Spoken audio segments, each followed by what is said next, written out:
Hello, welcome back to my channel 7 Speed Manipur. Asi ano video amaga loina namuk myang pham damu purga luxury have tare. Ado handak marksi kay tare thabak na maram oiraga have tare. Some consistent oiba kitang ngamba wale videos upload tobu ko. Adu orga su adum mai myam gi panaba have tare. Adum ngamna ba adum mathang myam gi interesting oiga videos ngai purga luxury. Ado myang taminazi ado kanago machine option channel asi nong na thengna ba yawgadi subscribe, like and share, share to friend mo. Adum kari ga mari le na content adum yam na kan purga lak rin ko. Adum ngasi gi video si kay no har kanda pagi now na launch to gi bida ngai bi pagi 125 segment da adu kamatic sport you ba looks ta yeng ba yam tin noi ga do ba yam refreshing oi ba do makhali gari ne adu yengmina se yengmina raga khangmina se ko adu khai ba gari si yengmina se som da leide.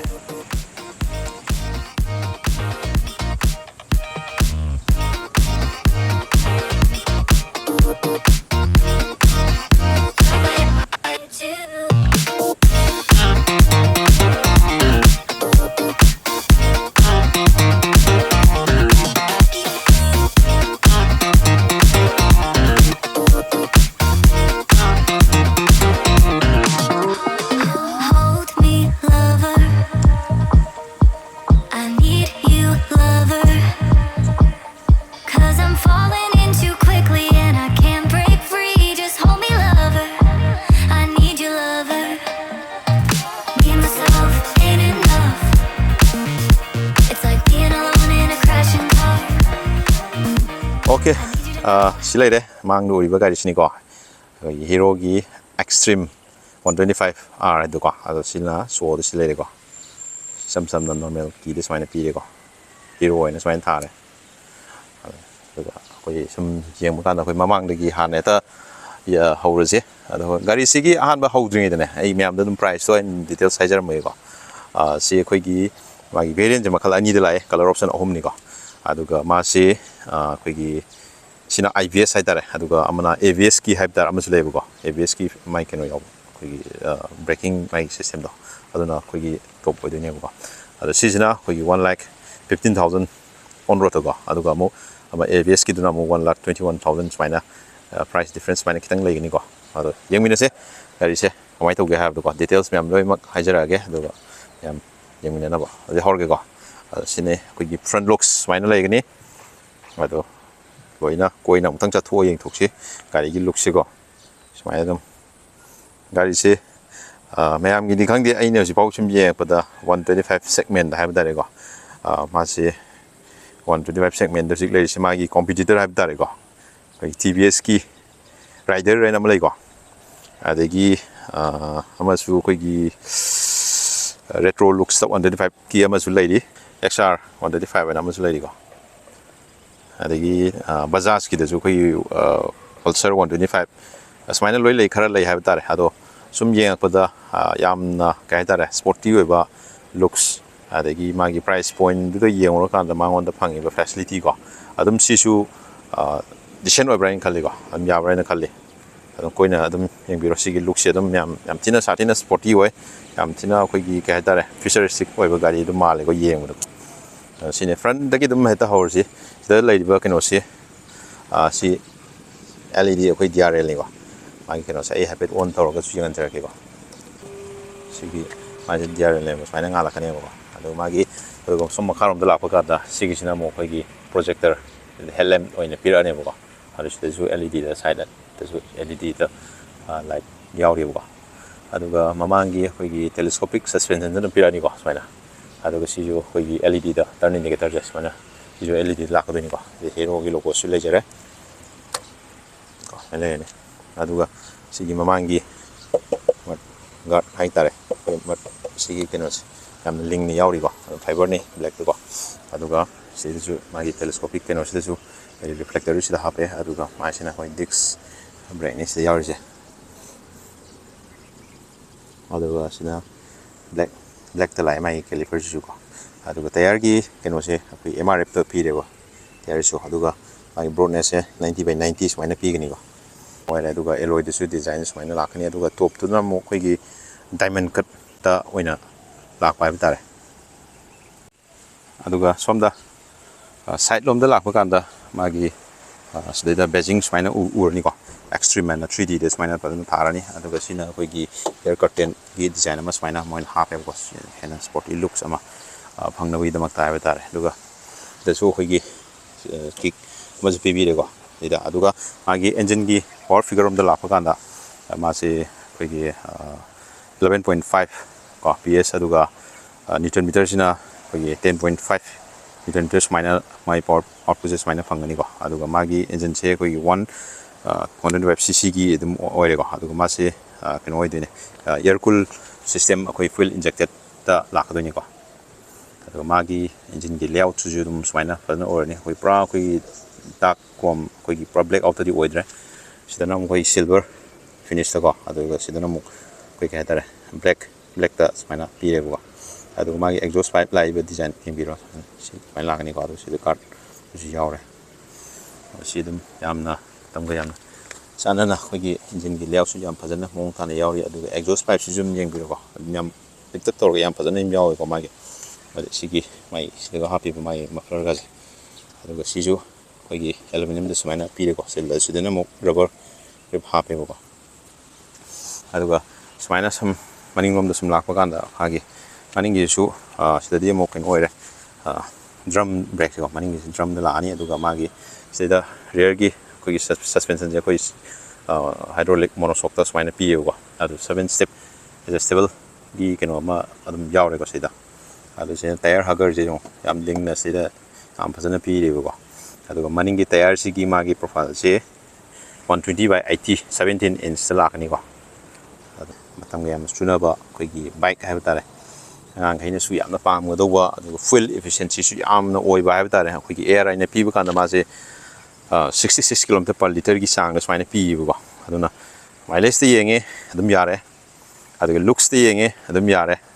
adu magi engine gi output te su yenge adum addition ore adu adum yabra ina khali ko gari gi magi dimension do ai hapetang hajara ke ko adu magi dimension je seat height se 794 mm gi sang da leire adu ground clearance se 180 mm sang smai wange aduga magi khoi gi gari sigi mass habitare cup weight se 136 kg smai legini ko adu magi khoi gi gari sigi ke tare overall height habitare 1051 mm aduga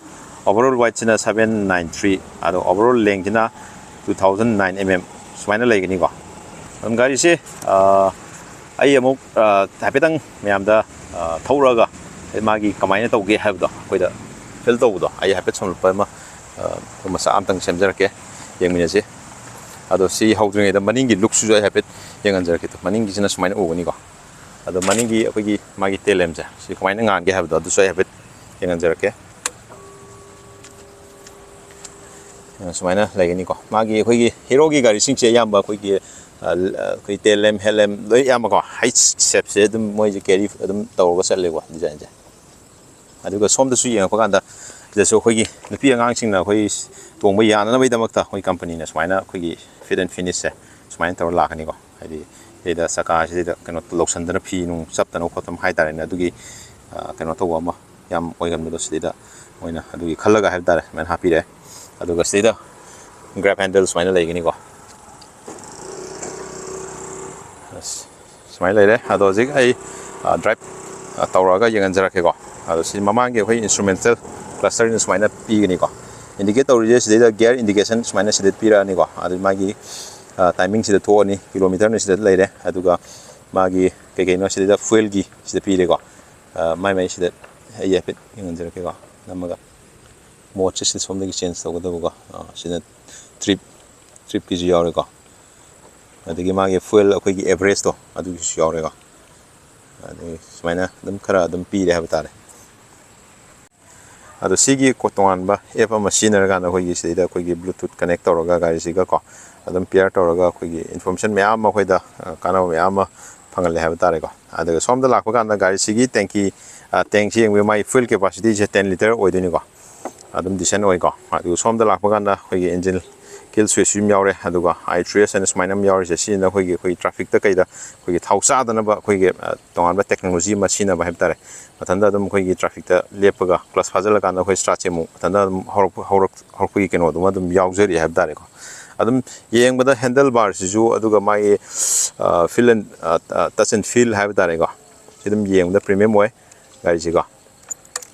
aduga magi si button singje dum pai bada dum yamna khoi da premium oi ba ma khoi da dum power level ko aduga magi side mirror yeng biro smaina legani ko ai magi yeng body gi design adi seat ki cushion su yam thina soft oi raga ko yam thina comfortable dum oi haba tare ado se ji habetang myam da thauraga teng yengan jarake ko thaurage ko yam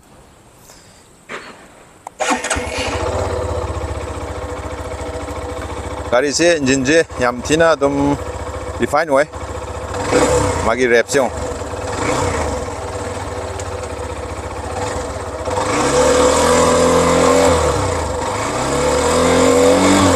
engine je 5000 6000 try over the kidang akoi da hakchang da kidang vibrate kidang di power go ada 125cc ni ada 125cc gi segment je da smaina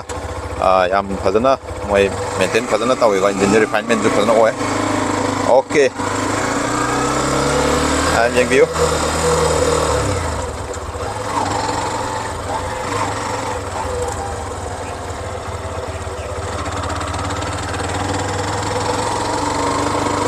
gari ki position akoi phammaga khoi thaubase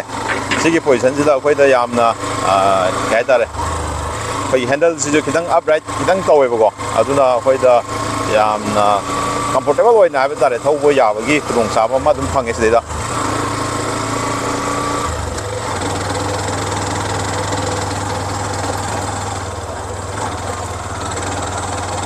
dina nuai gari se I motor 125 segment das mana gari se motorcycle da ba tare bike sida magi looks ta adum kai tare price ki matung ina ba tare looks yam thina phaje aduga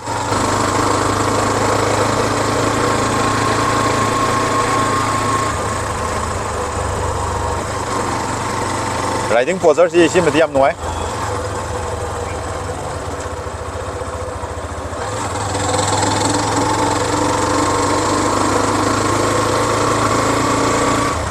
ado sigi price point da sumaina yamna akoi sporty oiba bike ko lauge haragadi hariba gari se dum kano to consider to ba ya brand khali ko adum ai mayam gi kano to bon waina ba contact to bon waina ba showroom gi contact number ai description ma hapsin jaram ge aduga adai da dum call to biro aduga tana biu ko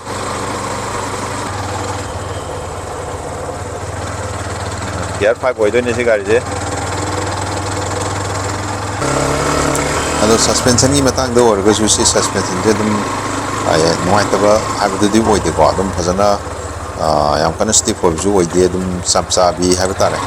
noi na dum phajana thau bi ai ko yemina si adu ga yam kan na di thau de ko ai highway de ko yam kana thau de dra try se dum tau ge na ko ado je kana ko mesin au na koi loan gi dum yam pambiraga zu habi tare magi matam misang dana adum da lakpiraga magi showroom sida lakpiraga dum repair document do adum tana biraga adum apply tau ge habi su dum yagani ko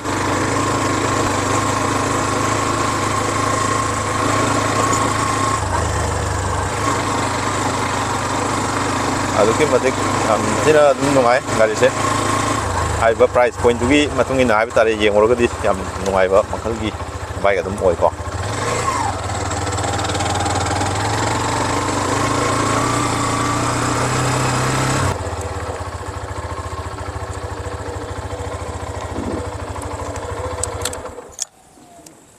okay ado ngasi gi di video se sai sum losen ba tawjarage ado ngasi gi video si da sitan anaba adum id ꯀꯩ ꯑꯋꯥꯠ-ꯑꯄꯥ ꯌꯥꯎꯔꯒꯁꯨ ꯃꯌꯥꯝ ꯉꯥꯛꯄꯤꯒꯅꯤꯀꯣ ꯑꯗꯣ ꯀꯅꯥꯒꯨꯝꯕ ꯏꯆꯤꯟ-ꯏꯅꯥꯎꯁꯤꯡ ꯍꯥꯏꯔꯤꯕ ꯒꯥꯔꯤꯁꯤ ꯀꯃꯥꯏꯅ ꯇꯧꯒꯦ perfect choice 125 ꯁꯦꯒꯃꯦꯟꯗ perfect ꯑꯣꯏꯕ꯭ꯔꯥ ꯑꯣꯏꯗꯕ꯭ꯔꯥ ꯍꯥꯏꯗꯨꯁꯨ ꯃꯌꯥꯝꯅ ꯀꯣꯃꯦꯟꯗ ꯑꯗꯨꯝ ꯄꯤꯕꯤꯔꯛꯑꯣꯀꯣ ꯑꯗꯣ ꯉꯁꯤꯒꯤꯗꯤ ꯚꯤꯗꯤꯑꯣ ꯁ꯭ꯋꯥꯏ ꯁꯨꯝ ꯂꯣꯏꯁꯤꯟꯖꯔꯒꯦ ꯒꯥꯔꯤ ꯊꯧꯕ ꯃꯇꯝꯗ ꯍꯦꯜꯃꯦꯠ ꯁꯣꯏꯅ ꯎꯞꯄꯤꯌꯨ ꯑꯗꯨꯒ ꯒꯥꯔꯤ ꯑꯆꯧꯕ ꯊꯧꯔꯒ ꯁꯤꯠ ꯕꯦꯜꯠ ꯁꯣꯏꯅ ꯐꯥꯕꯤꯌꯨ ꯍꯥꯏꯔꯒ ꯁ꯭ꯋꯥꯏ ꯁꯨꯝ ꯂꯣꯏꯁꯤꯟꯖꯔꯒꯦ